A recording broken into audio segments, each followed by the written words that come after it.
iodometri untuk sosok reduktor seperti trisulfat, arsenat, dan menggunakan larutan yang baku. Titrasi iodometri adalah metode analisis kuantitatif yang melibatkan reaksi redoks di mana larutan standar iodium atau non-iodida digunakan untuk menentukan konsentrasi agen bereduksi dalam suatu sampel. Metode ini sangat berguna untuk menganalisis zat-zat yang mudah teroksidasi. Selanjutnya yaitu prinsip. Prinsip ini adalah reaksi antara iodium di2 atau ion iodida atau imines dengan senyawa yang dapat dioksidasi atau direduksi. Dalam proses ini, iodium berfungsi sebagai agen oksidator. Ketika iodium bereaksi dengan agen reduktor, ia diubah menjadi ion iodida atau imines. Atau sebaliknya, ion iodida dioksidasi menjadi iodium bebas. Nah, titik akhir titrasi biasanya dideteksi dengan menggunakan indikator seperti pati yang memberikan perubahan warna saat semua iodium telah bereaksi. Nah, selanjutnya saya akan membahas tentang reaksi. Nah, reaksi umum dalam titrasi iodometri melibatkan oksidasi dan reduksi antara iodium dan agen reduksi yang ada dalam sampel. Reaksi umum ini bisa dijelaskan dengan dua tipe reaksi, tergantung pada apakah kita menggunakan iodium atau ion iodida sebagai reaktan utama. Nah, contoh reaksi oksidasi dalam iodometri yaitu reduktor ditambah I2 atau iodium menghasilkan produk teroksidasi ditambah dengan 2 iodium minus. Nah, contoh dari reaksi iodium itu sendiri yaitu C6H8O6 ditambah dengan iodium 2 atau I2 menghasilkan C6H6O6 ditambah dengan 2 iodium minus ditambah dengan 2 plus. Nah, selanjutnya adalah metode iodometri, yang dimana metode ini adalah penentuan kadar dari sampel yang bersifat reduktor, yang dimana dengan melarutkannya dengan pelarut yang sesuai dengan sifatnya, yang dimana sekali itu diasamkan dengan asam sulfat atau asam asetat atau asam klorida, yang kemudian dititrasi dengan iodida yang bersifat oksidator hingga terjadi perubahan warna dari bening menjadi biru.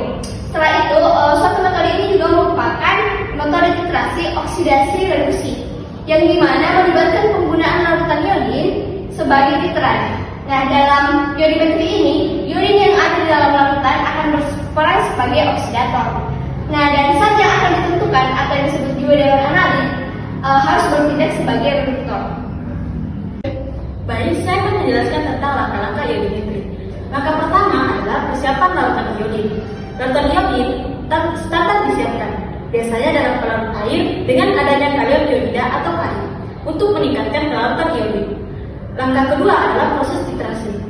Iodin ditambahkan ke dalam larutan sampel yang mengandung reduktor.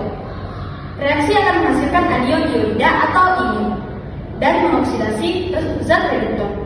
Langkah ketiga adalah indikator. Biasanya menggunakan pati starch. Pati akan memberikan warna biru dengan iodin. Ketika semua iodin telah bereaksi dengan reduktor, warna biru ini akan hilang. Langkah terakhir adalah titik akhir titrasi. Titik akhir titrasi dicapai ketika larutan berubah dari biru menjadi tidak berwarna. Ini menandakan semua iodin telah bereaksi. Metode ini sering digunakan untuk menentukan konsentrasi zat yang memiliki sifat reduktor kuat seperti vitamin C, sulfit, dan tiosulfat. Baik, di sini saya akan menjelaskan contoh perhitungan dari iodometri. Nah, di sini kita sudah bisa melihat ya. Mungkin teman-teman yang menonton video ini bisa melihat di slide sebelah kanan saya.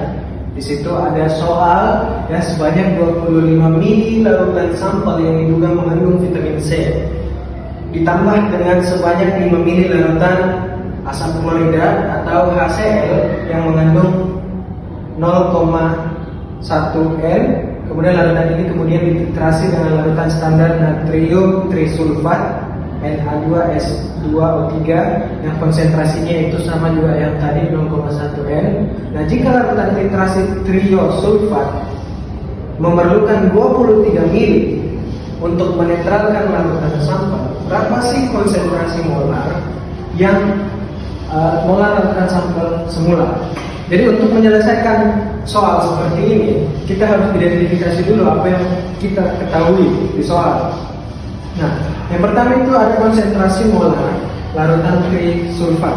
Nah, konsentrasi molarnya itu tadi kita sudah tahu dari soal itu 0,1 m. Kemudian dalam sistem ionometri 1 m itu sama dengan 1 m, satu normalitas sama dengan 1 molaritas.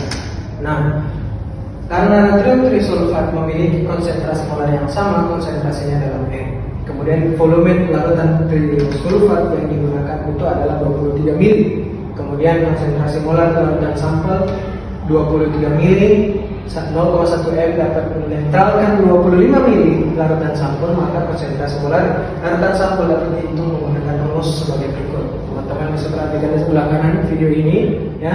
Konsentrasi molar sampel itu sama dengan volume triosulfat per volume sampel kemudian dikali dengan konsentrasi molar triosulfat untuk menentukan konsentrasi molar sampel. Nah, di sini yang kita dapatkan 23 mili dibagi 25 mili dikali 0,1 m. Lalu hasil yang kita dapatkan adalah 0,092 m. Jadi konsentrasi molar larutan sampel yang kita uji, yang kita tentukan, yang kita cari adalah 0,092 m. Jadi itu adalah contoh soal atau contoh perhitungan dari ionometri.